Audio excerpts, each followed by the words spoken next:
A Irlanda era a resposta no final das contas, né? Tá. Há muitos anos que se fala que a Irlanda tem uma perspectiva para engenharia de pelo menos mais aí 20, 30 anos. Que eles eram muito receptivos com a engenharia brasileira, com a mão de obra brasileira de um modo geral. Eu já tinha um pouquinho aí, alguma familiaridade com o inglês. E então foi mais isso. Eu comecei a ver histórias de pessoas daqui da Irlanda. Já começou a procurar de lá, então? Isso. Tá. E foi isso. A Irlanda meio que... A Irlanda acabou... Te chamou. A Irlanda não era o porquê a Irlanda. Era porque a Irlanda. Era uma resposta. Tem que ser. É ela, entendi. Isso, exato. Entendi. E quando você decidiu vir, qual foi o seu primeiro ponto aí? O que você decidiu pela primeira coisa a se fazer? Você falou que você tinha um pouco de inglês. Sabia que ia precisar de inglês aqui. Você veio para ser estudante. Você tem uma cidadania europeia. Como é que foi o seu primeiro ponto de preparação?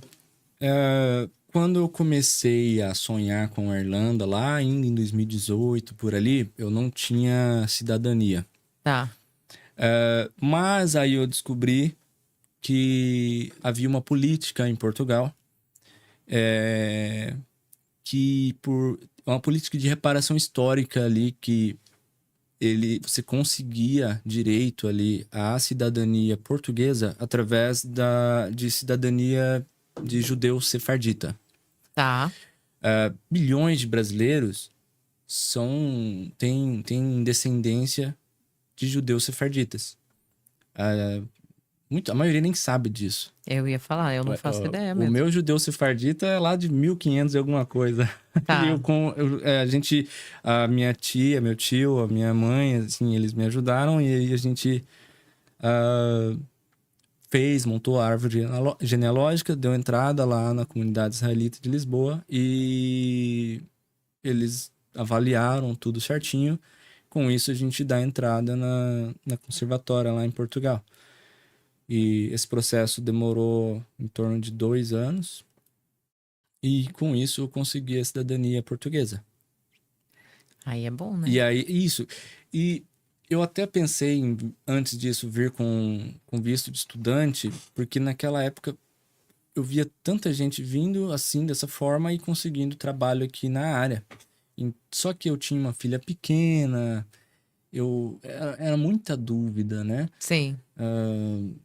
Nem tudo conspirava a favor para mim naquele momento. Então eu resolvi me preparar. Melhor antes de vir. Isso. Eu falei, bom, se tem essa possibilidade da cidadania, eu vou esperar. Vou me planejar um pouco mais. Eu tinha feito um curso de inglês quando eu tinha, sei lá, 12 anos. Ah, tá. Mas eu não falava. Eu não tinha prática alguma com inglês. Sim. E aí eu pensei, vou me planejar, vou me preparar mais. Eu comecei a observar quem estava aqui, quem estava vindo, quais eram as dificuldades, e eu comecei a me preparar com base na dificuldade de todas aquelas pessoas, com base no que eu via nos episódios aqui do canal. Eu fui me preparando. Foi usando já para estudar. Fui tá? ali em silêncio, estudando ali. Sim. E por volta ali foi em 2023... Eu vim pra cá eu cheguei aqui em abril de 2024. Mas em 2023, em algum momento ali, eu comecei a pegar bem firme no inglês por conta mesmo. Eu acabei, sem querer, eu acabei desenvolvendo um método pra mim mesmo, pra aprender o inglês. Para estudar. Pra estudar inglês, isso. Basicamente, eu via qual era o meu nível. Eu começava a coletar um monte de material do meu nível, próximo dali do meu nível, e ficava mandando mensagem áudio para mim mesmo no WhatsApp e ficava replicando e melhorando a cada vez mais. Palavras que eu não entendia, eu buscava entender. Regras que eu não entendia, eu buscava compreender aquelas regras. Sim. Foi basicamente desse jeito. Foi meio autodidata ali no seu inglês. Exatamente.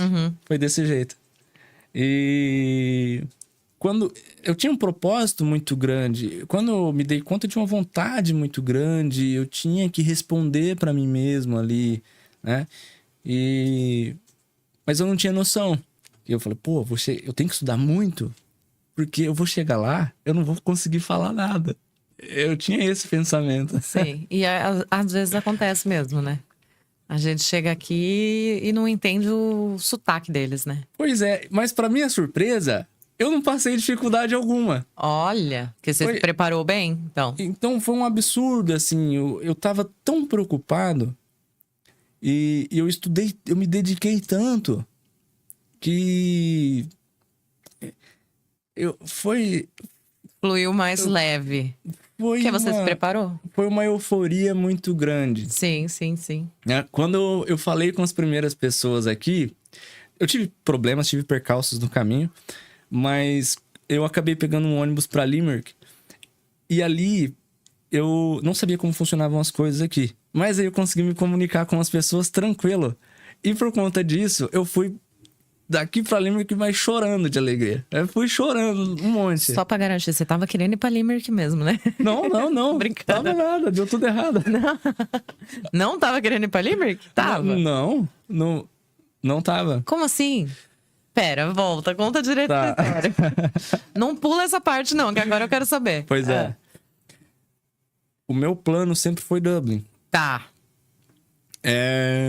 O foco inicial quando você tava pra vir era Dublin. Dublin, cheio de oportunidades, todo mundo aqui. Eu ficava, nossa, eu tava fascinado por Dublin. Aí você se dedicou pro inglês, beleza. Sim.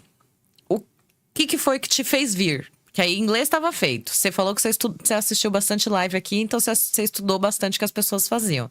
Que mais que você já deixou preparado antes de vir pra Irlanda? O inglês, eu fui fazendo um networking. Do Brasil ainda? Do Perfeito. Brasil ainda, eu conversava com alguns recrutadores. Eu falava, ó, vou chegar tal dia, tal, vai ser assim, minha experiência é essa. E eles falavam, não, pode... Eles me tranquilizaram sobre... Não, pode ver que tem vaga, fica tranquilo. Tá, legal. E eu havia me preparado muito nesse sentido. No inglês, na questão do currículo, LinkedIn, networking. Você chegou a fazer entrevistas do Brasil ou era mais essa questão de networking? Fez? Sim. E eu fiz meio que tirando a pressão de mim. Eu falei, pô, eu vou fazer pra testar. Porque quando eu comecei a fazer minhas primeiras entrevistas, eu nem sabia quando eu viria. Tá. Não sabia. Não tinha uma data ainda? Não tinha. Eu fiz pra me treinar. E eu até gravei uma primeira entrevista em inglês. Caraca. Eu gravei e eu fiquei eufórico. Minha filha tava junto comigo, a Laura. Um beijo, filha. Papai te ama demais. Bonitinho. E aí depois da minha entrevista, eu comemorei com ela. A gente pulou no sofá. Foi super divertido. Que legal. Mas enfim, é isso. Eu me preparei de diversas formas. A sua primeira entrevista foi quando? Mais ou menos assim. Porque você começou a se preparar em 2018, pelo que você tá falando aí, né?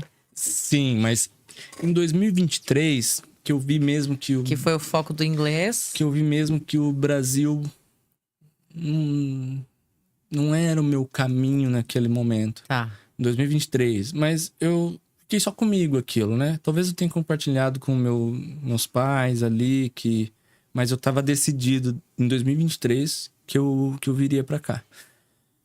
E então ali que eu comecei a me preparar. Aí eu mudei meu endereço eu mudei pra Irlanda. Do LinkedIn. Isso. Eu acredito que ali no final de 2023, em outubro, por aí. Quando eu fiz isso, os recrutadores começaram a me ligar. Várias e várias vezes. E perguntavam se eu tinha um tempo para uma call.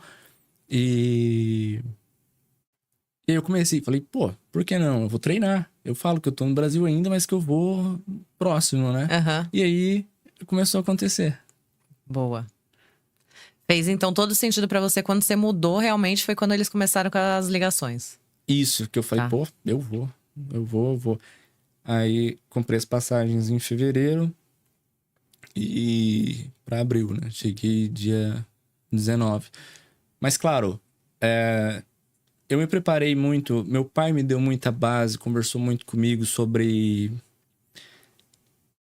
ok, eu me preparei para isso, mas a gente tem que também pensar no lado emocional, Sim. nas adversidades aqui, e nas adversidades da vida. Enquanto a gente tá aqui, a gente tá longe da família, né? A gente tem que ser forte. É uma coisa nova.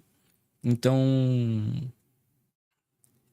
passei pequenos percalços, passei grandes desafios, né? Que no final das contas, eu acho que as pessoas falam um pouco disso, dessa parte, da parte emocional, da parte motivacional, que isso é muito importante, da questão de ter propósito, Sim. sabe? E isso eu acho que foi muito importante pra mim, muito importante.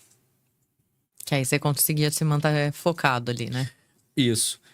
Eu digo sobre essas questões das dificuldades, por mais preparado que você esteja, você tem que estar com a mente blindada em relação às adversidades da vida, né? Porque prestes ao chegar em Dublin, eu tinha reservado 2 semanas de hostel. Algumas coisas que aconteceram ali. Tinha gente que era pra estar me apoiando, que acabou tirando dinheiro, eu perdi dinheiro na época que eu tava chegando. O hostel, que eu tinha reservado 2 semanas, pô, pra quem tá vindo do Brasil, qualquer euro é muito dinheiro. Sim. Eles cancelaram, sem mais nem menos, minha reserva na última hora, não souberam explicar o porquê e demoraram pra me estornar o dinheiro. O dinheiro. Putz. E você ficou sem ter onde ficar, praticamente. Exatamente. Não é só pelo dinheiro, né? Mas o avião tipo... tava aterrissando no aeroporto, eu tava sem lugar pra... Foi quando uma familiar que mora em Portugal, eu pedi ajuda pra ela, ela falou, pera lá que eu vou conversar com um amigo. Aí ela conversou com um padre, amigo dela, ela é uma freira da igreja católica. Conversou com um amigo, que conversou com um padre de Cork, padre Jerry, que conversou com um padre brasileiro que estava em Limerick, que se tornou muito, muito amigo meu. É um pai pra mim, Que legal. é o padre Luiz. Hoje ele tá de volta no Brasil, mas se tornou um grande amigo. Sou eternamente grato à ajuda que a igreja me deu, que o padre me deu, que minha prima me deu. E ele falou, não, Marlon, fica tranquilo, rapaz, vem pra Limerick. E peguei o ônibus, meia-noite, 3:30 da manhã, tava em Limerick, ele tava lá me esperando na praça, no Arthur's Quay lá. Caraca. E por isso, então, que você teve que ir pra Limerick. A princípio, você vinha pra Dublin mesmo. Tá. Eu até brinco com a minha esposa, que acabei que eu fui pra Limerick só pra conhecer ela. É o destino, né? É, amor. Deus sabe o que faz, a gente não entende, mas ele sabe. Pois é. E aí minha vida começou lá em Limerick. Eu fiquei, a princípio, hospedado lá na igreja, nos aposentos ali da igreja, com o pessoal lá.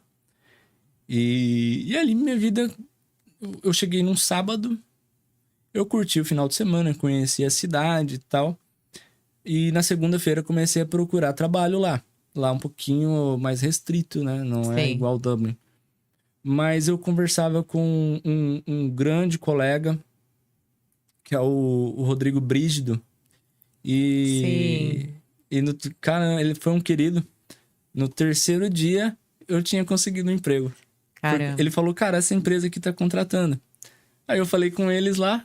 Ele já tinha feito o contato também dele lá com o pessoal da empresa. E eu fiz uma entrevista por telefone. Empresa de engenharia? Na verdade... Ou empresa de serviços gerais? Era uma empresa... Não, já na engenharia, na área. Terceiro dia. Meu Deus, muito bom. Já veio abençoado mesmo, né? Sim, foi muito bom. Que coisa boa. Foi uma maravilha. Eu me considero muito sortudo e muito abençoado. Com certeza. E era uma empresa de utility survey. Fazia levantamento topográfico de toda a infraestrutura de drenagem, parte hidrossanitária, cabeamento de dados, elétrica, tudo isso, né? E aí o gerente falou, olha, a entrevista foi com o gerente E ele falou, olha, a gente tá precisando de um cara com o teu perfil para ser lead surveyor. Você só passa um treinamento aqui de 3 meses e depois você se torna nosso lead surveyor. E, pô, queria melhor que isso. Aí, Não tem como, né? Eu falei, não, pode ficar tranquilo. Aí eu falei, só que, olha, não tem PPS ainda, não tem nada. Ele falou, não, fica tranquilo, a gente dá todo o Eu suporte nem pra você. desfiz minha mala ainda, você não tá Pois é. entendendo. E foi assim. E aí eu comecei o trabalho no dia 20 de maio. Caraca! Um mês depois da minha chegada aqui. Até tirar PPS e Sim. tal, aquelas coisas. Eles Você espera. esperaram. Eles esperaram, eles deram todo o documento necessário. Eles me deram um suporte, na verdade, pra mim, na questão desses cursos. Sim. Eles me deram todo o suporte e... Pô, pra mim, essa parte aí, eu tava... Já foi alinhada. Sim. E nesse meio tempo você tava morando com nos aposentos da igreja. Isso. E como é que foi pra você? Pô, foi maravilhoso, né? Foi assim, o padre falou, não, fica aí o tempo que for necessário, tá tranquilo, tá pra você aqui, a gente tá aqui pra te ajudar. Eles souberam de tudo que tinha acontecido comigo, Sim, né? sim. E então... E eles eram muito amigos também lá da minha prima Ivani, lá de Portugal. Então, por conta disso, eles me ajudaram bastante. Fiquei lá, depois de lá, eu saí para um outro apartamento provisório, mas que acabou não dando certo. Aí ele mudei, passei por várias casas até chegar no meu primeiro quarto, que também foi uma conquista enorme para mim. A dificuldade enorme de achar A gente acomodação. nunca esquece o primeiro single, é verdade. Isso.